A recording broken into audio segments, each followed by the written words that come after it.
Online booking ഉണ്ടാവും. അയ്യോ ഇവിടെ ഓൺലൈൻ ബുക്കിംഗ് ഒന്നും ഇല്ല, അതൊന്നും എടുക്കൂല. ഞാൻ പണ്ട് മറ്റേ തൈല കേസറ്റും ടിഷ്യൂ കൾച്ചർ കേസറ്റും ഓയി അതൊക്കെ നിർത്തി വെച്ച് ഇപ്പൊ സമാധാനം വരാൻ ഞാനൊരു ലോഡ്ജ് ഇവിടെ നടത്തിയാണ്. നീ കേൾക്കുമ്പോ തന്നെ പേടിക്കാണ്. പോകാൻ പറയാം. എന്റെ അടുത്ത് ആവശ്യപ്പെടരുത്, ഞാൻ ഉള്ളത് പറഞ്ഞു. ചൂടിയുള്ള സാർ എ സി ആണോ നോൺ എ സി ആണോ? Non A C. ഫാൻ ഉണ്ടാവില്ലേ? ഫാനുണ്ട് സാർ, ഫാനുണ്ട് സാർ.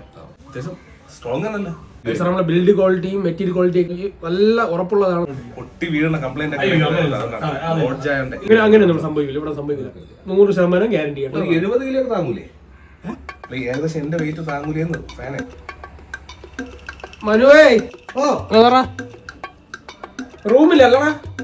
റൂമില്ല. അയ്യോ റൂമില്ല. ആ സാറാ റൂമില്ല സാർ. അല്ല നിങ്ങൾ ഈ എന്റെ അഡ്രസ് എഴുതി വാങ്ങിച്ചത് അതിപ്പോ കേൾത്തരാം, അത് പ്രശ്നമൊന്നുമില്ല. എത്രയും വിലപ്പെട്ട സമയം നിങ്ങൾ കളഞ്ഞില്ല. ഇല്ലെങ്കിൽ ഇല്ലെന്ന് ആദ്യം പറഞ്ഞാൽ നിങ്ങൾ സാർ റൂമില്ലാത്തോണ്ടാണ് സാറേ. ഇതിനൊക്കെ നിയമപരമായിട്ട് ഞാൻ കാണാം. നിയമപരമായിട്ട് അതൊക്കെ ഇതെന്തൊരു കയറുന്നേ? കയറ് പോത്തിനെ കൊടുക്കാൻ കൊണ്ടുവന്നത്. പോത്തിനെ കൊടുത്ത് കയറ് ഞാൻ കൊണ്ടുവന്നു. മനു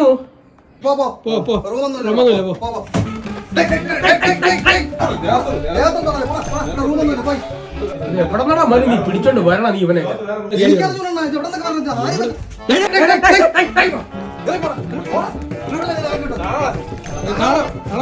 ഇന്നലെ 250 രൂപ മനു വാങ്ങിച്ചായിരുന്നു കേട്ടാ. റൂമുണ്ടാവും.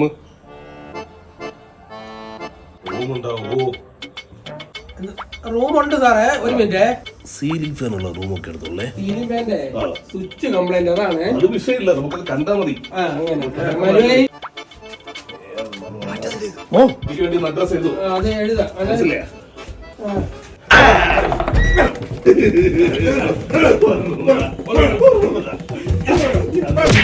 എന്താടാ മനു കണ്ണോട്ടിച്ചൊരു ഈച്ചൊരു ആത്തുര കിടക്കൂല ഒരു മനുഷ്യ കിടന്നല്ല രണ്ടുപേര്.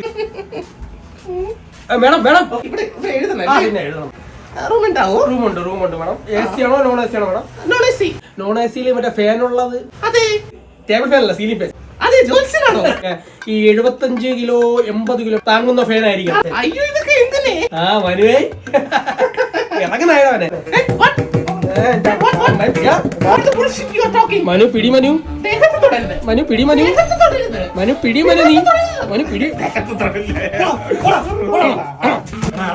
ഇത്രയും മേത്തോർ ചെയ്തിട്ട് നീ ആ കയറ് കളയാനുള്ള സാമാന്യ ബോധമെങ്കിലും കാണിക്കണ. ചാവാൻ വന്നിരിക്കണത്.